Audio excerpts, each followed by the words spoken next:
saja Sobat Milenial BNN, kita berkenalan dengan narasumber kita. Saya sepintas akan perkenalkan, ini adalah Kang Uwi. Kang Uwi ini adalah ketua di komunitas seniman bangun pagi. Nah itu yang nanti kita bahas apa itu seniman bangun pagi, apa itu KPJ setelah yang satu ini. Oke, langsung aja Kang Uwi. Assalamualaikum, apa kabar Kang? Alhamdulillah. Gimana nih kegiatan selama pandemik, masih berekspresi? Masih berkarya harus. Masih berkarya ya. Itu memang Sobat Milenial jangan berhenti karena pandemi, kita lawan dengan karya kita. Ini mungkin ada beberapa pertanyaan dari rekan-rekan Sobat Milenial. Apa sih sebetulnya kegiatan Kang Uwi ini? Banyak banget nih jabatannya. Bisa dijelaskan nggak KPJ itu apa? Kemudian seniman bangun pagi itu apa? Apa karena memang bangunnya pagi-pagi atau bagaimana? Ya. Jadi seniman bangun pagi itu bagi saya filosofi ya. Kalau ingin meraih mimpi, kalian harus bangun. Kalau ingin bermimpi, kalian banyak tidur. Itu aja. Sobat Milenial, saya baca referensi tentang Kang Uwi, beliau sudah menjelajah 72 negara ya Kang? Bukan, juara kelima dari 72 negara. World Music itu, tahun 2019. Tahun 2019, juara kelima di World Music. Pesertanya 5 besar, terdiri dari 72 negara. Itu utusan Indonesia berarti ya? Ya, saya mewakili sudah go Indonesia. internasional, sebuah prestasi yang luar biasa. Kemudian juga di sini sudah pernah menjadi juara penyanyi jalanan terbaik dan mendapatkan piala dari Presiden saat itu Ibu Megawati Soekarno Putri. Betul kan? Ya.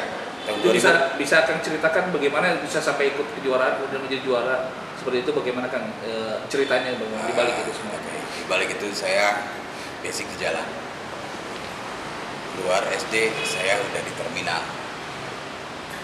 Berbekal gitar dorong dan doa dari orang tua, saya di jalan. Berbagai macam kejuaraan saya, alhamdulillah saya juara wae di tingkat jalanan. Sampai tahun 2000 ada festival jalanan se-Indonesia. Itu Bu Megawati waktu jadi presiden. Datanglah teman-teman se-Indonesia ngumpul di situ. Dan alhamdulillah saya juara terbaik senior. Alhamdulillah saya juga mewakili mengharumkan nama Bandung. Kalau kejuaraan alhamdulillah ya, piagam saya itu udah jadi dipan mungkin. Itu 113 lebih penghargaan itu. Alhamdulillah itu karena saya tidak punya rumah ya jadi dipan. Baik itu dari tingkat kecamatan dan tingkat dunia ada saya alhamdulillah. Dan yang paling membanggakan itu tahun 2019 saya 5 besar top terbaik dunia World Music, dan itu bukan jalannya. Dan saya mengatakan I'm street musician from Bandung, Indonesia, seniman bangun pagi KPJ. Itu saya di sana dan mereka kaget buat saya tidur di jalanan. Itulah saya bersalaman dengan presiden-presiden di Eropa saat itu, duta besar dan menteri-menteri Eropa yang saya tidak tahu namanya. Itu kebanggaan saya sebagai orang Indonesia, orang Bandung. Dan saya ngamen di sana keliling dunia karena waktu saya di Rumania ngamen di kereta, tiba-tiba 2 jam sudah ada di Jerman. Ya ngamen deh di Jerman. Ya akhirnya negara mereka, karena saya dijamin oleh negara mereka. 2 jam udah nyampe Ranca Ekek ya. Oh, ya, gitu. Dan saya akhirnya dicomot lagi karena kan saya yang menjamin negara mereka. Ini kan saya ingin bertanya, akan banyak menjuarai festival gitu kan. Ini tentu saja dibutuhkan skill, pengetahuan musik, musikalitas yang tinggi. Jadi apakah akan belajar secara formal atau bagaimana? Yang saya dengar akan pernah belajar di rumah musik Hari Rusli ya. Sama almarhum Hari Rusli. Itu bagaimana kan pengalaman belajar di almarhum Hari Rusli? Tahun 96 saya ke rumah Hari Rusli. Saya waktu itu ngamen di Bali ke rumah Hari Rusli, tapi ya udahlah, udah banyak teman-teman yang belajar di sana, bisnis saya menyusahkannya, saya mah ahli menyusahkan batur. Wah, bisi riwe lah. Saya mau balik deh ke Bali, ke Lombok. Terus ke Jakarta. 98 reformasi. Saya baru ke Bandung karena Hari Rusli mempromosikan rumahnya untuk belajar teman-teman di jalan. Wah, saya dengan kuota tidak terbatas. saya langsung belajar ke dia. Tapi itu juga tidak langsung belajar ke dia. Akhirnya saya di rumah Harlusi, saya ngajar dulu, ngajar teman-teman yang ada di jalan, junior adik-adik saya gurunya mana. Akhirnya pas ada festival cipta lagu di Hari Lusli, saya terbaik juara ke-1 di situ. Dan akhirnya Hari Lusli tahu, kamu belajar apa di sini? Saya ngajar mas, tidak belajar. Oh ya, kamu ngajar apa? Saya main musik bla bla. Saya mainin semua dan akhirnya kamu belajar sama saya. Disitulah saya mendapat guru musik pertama saya. Semakin menarik pembicaraan kita. Nih sekarang kita fokus ke topik ngopi sore. Kita selalu berbicara mengenai masalah P4GN, pencegahan, pemberantasan, penyalahgunaan dan peredaran gelap narkoba. Kang Uy di jalanan sudah 18 tahun ya. Oh lebih bahkan 30 tahun. 30 tahun. Nah itu mungkin banyak hal-hal yang Kang Uy bisa rasakan, Kang Uy lihat secara langsung.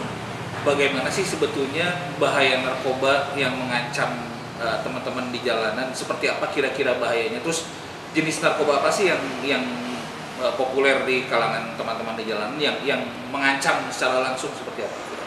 Kalau saya jawab itu, saya mungkin menjawabnya dari awal dulu dari saya ya. Kenapa saya ingin terlibat dengan BNN? Karena saya benar-benar melihat korban-korban di jalan. Teman-teman yang ada yang Aibon, ada yang komik, ada yang Antimo. Itu semua tidak berumur panjang. Prosesnya badannya kering, rontak, ya. Seperti itu yang saya rasakan dan saya lihat dan saya menyaksikan sendiri. Alhamdulillah saya waktu Payus ke rumah dan saya ngobrol, barulah saya ngumpulin teman-teman. Disitulah teman-teman ada arahan dari BNN. Saya sangat berterima kasih saat itu kepada BNN. Karena di jalanan ini keras. Saya perang dengan pengedar, tapi karena di jalanan kita punya prinsip masing-masing. Saya tidak mau dijajah dan saya tidak mau menjajah, baik itu kepada preman yang calo, preman pasar, preman siapa itu, dan di situ ada juga pengedar narkoba saat itu. Tapi pengedar narkoba ini merugikan kita. Karena kadang anak-anak jadi kurir. Saat itu kita ada penjelasan dari BNN dan kita melawan. Dan inilah gigi saya menjadi saksi. Saat itu saya orangnya polos. Ini Kang Uy ya. Kang Uy, kita ada program nih, event gini. Saya masukin mobil, saya digebukin, saya dilemparin ke parit Jalan Taman Sari Selokan. Masih gitu. Jadi saya kalian boleh mengedar di dunia kalian, tapi jangan ganggu dunia gue dong. Itu hak masing-masing bagi saya. Lu jangan ganggu gue. Lu silakan lu hidup lu itu amal marane. Tapi itu nggak ganggu orang. Jadi saya pernah ngalamin diculikan, alhamdulillah. Hingga teman-teman udah mengerti. Dan sekarang banyak yang menjauh gitu. Paling tinggi di jalan itu Buksong keraknya, itulah yang disuntik gitu. Itu juga kan hanya kerak, dan itu juga pasti ada pengedar dan kita perang sampai sekarang. Ya kita gentle aja deh, lu jangan ganggu gua. Peredaran gelap narkoba tentu saja bisa kita cegah mulai dari diri kita sendiri, dari orang dekat kita, dari keluarga. Nah, berbicara tentang keluarga, saya ingin tahu sejauh mana peran keluarga, peran orang tua, peran ayah, peran ibu terhadap kehidupan seorang Kang Uy. Saya ingin bertanya pada Kang Uy, kira-kira bagaimana sih peran orang tua dalam kehidupan Kang Uy sehingga Kang Uy bisa berprestasi dengan jalur Kang Uy mencapai puncaknya maksimal. Jadi dimanapun kita berada, bidang apapun, kita berprestasi dengan maksimal tanpa terlibat penyalahgunaan narkoba. Di mana peran orang tua? Itu sangat penting, sekali sangat penting. Saya mengimbau kepada teman-teman atau pendengar semua yang masih punya ayah dan ibu. Disitulah kehidupan kalian bersemayam. Saya dari kecil lahir dari seorang ibu, dibesarkan, digurui. Pertama juga belajar bicara, berjalan oleh seorang ibu, dibaluri saya dengan doa-doa. Kalau saya lagi sakit suka dipakai minyak kayu putih, disuapi dengan kepalan tangan seorang ibu, nasi bulat. Dan saat itu saya lagi sakit, saya masih sadar. Ibu saya menyuapi itu dengan doa. Ternyata saya itu dibesarkan dengan doa. Kenapa saya seperti ini? Ibu saya berpesan, ibu saya tidak ingin menyusahkan ibu, bapak. Adik saya pintar, kakak saya pintar, lebih baik saya mengembara aja dengan sebuah gitar. Saya minta doa restu ayah ibu. Ibu itu sudah mendoakan saya dari kecil. Wi sakit dibaluri doa dengan kayu putih. Wi sakit disuapin bola nasi. Itu doa. Jadi jagalah mulut kamu, jagalah langkah kamu. Itu ada doa-doa ibu yang bersemayam di lidah kamu. Di langkah-langkah kamu itu dibaluri dengan doa-doa ibu. Makanya mungkin saya kepada pemirsa, disitulah kalian harus berbakti kepada seorang. 18 tahun saya tidak pulang ke rumah, keliling Jawa, Bali, ngamen di jalan terminal, Kalimantan. Kadang-kadang ada teman saya Cak Linong, entah di mana nih, Linong itu teman saya Cak Linong, karena udah di mana nggak tahu. Itu saya ngamen di pantai, wah udahlah, terminal, lampu merah udah saya jelajahi semua. Pas prestasi saya pulang ke rumah, itu orang tua saya kasihan melihat saya bergaul dengan anak-anak di terminal. Jangan gaul sama si Wi, itu temannya preman semua. Ibu saya kasihan dan bapaknya. Berangkat lagi saya, ya udah, ini bukan dunia saya, berangkat lagi terminal lagi.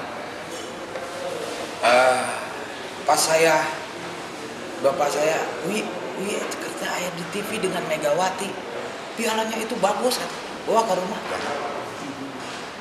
Piala jalanan pak, nanti tetangga ribet lagi. Itu kan dari presiden, jangan, itu ribet nanti. Udahlah, ditaruh di rumah makan Kapo, karena saat itu rumah makan Kapo menjadi orang tua kedua, karena saya suka makan banyak diskon gitu ya. Udahlah, penghargaan dari presiden itu syaratan, karena itu versinya beda jalanan. Penghargaan kemudian dari gubernur, itu bukan wilayah jalanan dan lain-lain, baru saya taruh. Bapak saya kaget, ini piagam penghargaan banyak sekali. Ada berapa? Ada 85 pak. Oh iya, ini dari negara orang lain juga ada. Anak bapak ini udah keliling dunia. Wah, bapak saya kaget. Ya udah, ya di situ lah. Orang menghargai atas apa yang disandangnya, atas apa yang saya rasakan, beban orang tua saya. Di saat 2019 ada menyesal dan ada bangga. Saya terpilih 5 besar top terbaik dunia. Itu sudah bukan jalanan lagi. Ibu, ini anak ibu ada di media dunia sama presiden bule-bule ini. Ngomong naon? Bahasa kerupuk emang. Tapi apa ya di Google Translate ya udah, tapi ya mereka mah baik ke saya gitu. Alhamdulillah, ibu saya tersenyum bangga dan ketawa. itu bapak saya saat itu sudah meninggal. Ini mungkin pertanyaan terakhir dari saya, mungkin mewakili juga dari rekan-rekan yang ada di rumah. Pada Kang Bui, tips-tips apa yang bisa diberikan untuk seseorang bisa terhindar dari penyalahgunaan narkoba? Kalau saya tadi melawan narkoba itu, kita harus ada sosok yang dibanggakan, kita harus ada yang diperjuangkan di dalam hidup. Jadi kalau hidup tidak ada yang dibanggakan, tidak ada yang diperjuangkan, kalian seperti bangkai, orang-orang yang tertidur, orang-orang yang tidak bangun. Dan lagi, kita ingin maju, ingin harus belajar. Dan belajar membutuhkan kecerdasan. Membutuhkan kecerdasan, membutuhkan pemikiran yang sehat. Dan hati yang jujur. Kalau kalian memakai narkoba, kalian mau cerdas gimana? Jadi bohong bagi saya. Seperti itu. Pemusik harus memakai narkoba, itu bohong. Karena dia harus belajar. Sobat Milenial BNN Kota Bandung selaku Ketua Pembina KPJ Kota Bandung, kemudian juga Ketua KPJ Jawa Barat, tentu saja ada kebijakan organisasi, kebijakan komunitas yang berupaya untuk melindungi anggotanya dari gangguan para pengedar narkoba. Yang ini saya tanyakan kepada Kang Bui selaku tokoh di pengamen jalanan, apa sih upaya dari organisasi yang Akang pimpin sebanyak itu organisasi yang bisa diandalkan untuk melindungi anggota Akang, junior-junior Akang, teman-teman kita di jalanan yang sangat rentan berhubungan langsung dengan orang-orang yang asing yang kita tidak tahu motivasi mereka bergaul seperti apa. Apa sih upaya dari organisasi Akang untuk melindungi anggota dalam mencegah peredaran narkoba di lingkungan teman-teman? Di jalan itu banyak ya oknum ya di KPJ, apalagi di jalan itu oknum banyak. Cuman kalau di tingkat narkoba yang lebih tinggi ya nggak ada, hanya alkohol dan yang tadi yang saya sebutkan. Saya misalkan ini orang-orang yang ada di jalan, ada juga penjudi, ada juga pemabuk. Mabuknya rehe, ini dua sini. Lu jangan judi, ini dua orang ini maju. Lu push up, judikan gitu. Sah. Itu hukum kami di jalan. Lu tepar, siapa yang pegang tepar berarti lu yang menang. Udah jadi judi. Tapi lu jangan judi jalan, judinya kayak gini aja deh. Akhirnya lama-kelamaan kapok anak-anak. Susah ya. Nggak saya mabok judikan. Nu penjudi untung, saya dilarang judi baheula. Di jalan saya banyak adik-adik saya meninggal berumur pendek itu saya nyesal gitu. Saya seorang kakak tidak bisa menjaga mereka, ya terlalu banyak dan mereka juga sama, mungkin ada yang tidak tahu orang tuanya, mereka tidak tahu saya lahir di mana, oleh siapa, mereka juga banyak yang tidak tahu. Mereka juga banyak yang dimarginalkan gitu. Karena orang menghargai apa atas yang disadari, atas apa yang dimilikinya, kita merasa tersudutkan di situ.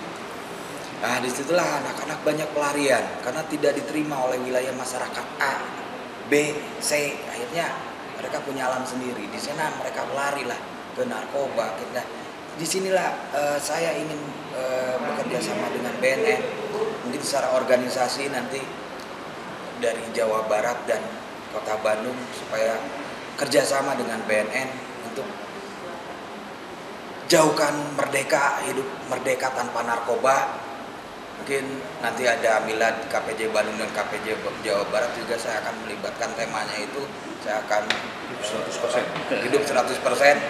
Bagaimana karena ini bahaya. Saya sudah melihat adik-adik saya yang berumur pendek gitu. Jadi udah bodoh, kreatifnya tumpul. Ada yang jago musik, dia akhirnya lari ke narkoba, tapi soulnya nggak ada, jiwanya nggak ada, musiknya flat aja kayak musik elektronik. Ini jadi bahaya ini kepada pemusik. Bohong kalau pemusik membutuhkan narkoba. Karena pemusik itu membutuhkan kecerdasan dan rasa yang jujur. rasa yang jujur dan kecerdasan. Satu kata kunci, tidak butuh narkoba tapi butuh perasaan yang jujur dan kecerdasan dalam bermusik. Nah itu kata kunci dari Kang Wi yang kita terima terakhir. Itu adalah satu tips mungkin dari Kang Wi sehingga rekan-rekan yang masih terlibat penyalahgunaan agar menggunakan akal cerdasnya, menggunakan kecerdasannya, intelektualnya untuk kembali ke jalan yang semestinya. Kita coba melawan narkoba, entah itu dari rehabilitasi atau kita mencegah di lingkungan kita sendiri. Yang pasti bahwa jaga diri kalian, kita semua terancam oleh penyalahgunaan narkoba. Kita semua bakal bisa jadi korban. Hanya diri kita sendiri yang bisa menilai situasi apa yang akan kita hadapi di lingkungan kita. Untuk itu saya sebagai host Ngopi Sore BNN tetap menghimbau kepada seluruh rekan-rekan, terutama rekan-rekan di jalanan untuk selalu hati-hati di jalan, jangan sampai tergiur oleh ajakan orang-orang, apakah itu jadi kurir atau jadi anak buah dari pengedar. Itu seperti Kang Wi tadi laksanakan. Ternyata KPJ sudah mempunyai metode-metode yang unik yang menurut saya bisa juga dipergunakan untuk melakukan pencegahan di antara anggota KPJ. Demikian mungkin episode kita kali ini Ngopi Sore bersama BNN Kota Bandung. Saya Muhammad Irfan selaku host mengucapkan terima kasih atas atensi rekan-rekan Sobat Milenial BNN Kota Bandung, dan saya ucapkan terima kasih kepada narasumber kita Kang Wi. Hatur nuhun Kang Wi, senang berjumpa dengan Kang. Nanti kapan-kapan kita bisa beracara bersama, kita maju. Ya, amin.